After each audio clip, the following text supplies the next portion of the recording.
अस्सलामुअलैकुम तमाम देखने और सुनने वाले बहन भाइयों को मेरा प्यार भरा सलाम। आज हम बना रहे हैं बहुत ही मज़ेदार आसान तरीके से चिकन आलू का सालन।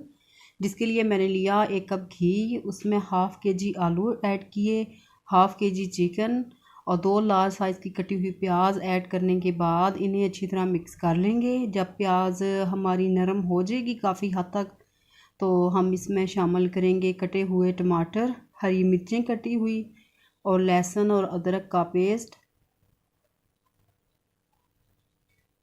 इसके साथ ही हम ऐड करेंगे 1.5 टीस्पून नमक, 1.5 टीस्पून लाल मिर्चों का पाउडर, 1 टीस्पून पिसा धनिया पाउडर, हाफ़ टी स्पून हल्दी।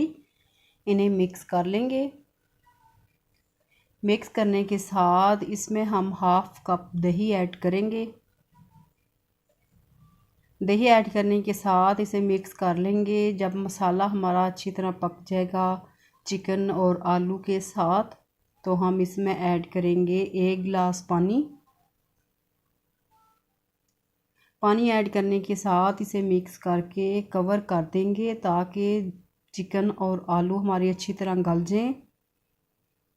माशाल्लाह से मज़ेदार हमारे चिकन और आलू का सालन तैयार है। अब इसमें ऐड करेंगे हम कसूरी मेथी, गरम मसाला पाउडर, मिक्स करेंगे और सर्व करेंगे मज़ेदार चिकन आलू शोरबा रेसिपी आपको अच्छी लगे तो इसे लाइक करें, शेयर करें, चैनल को सब्सक्राइब करें, बेल आइकन को प्रेस करें और फीडबैक ज़रूर दें।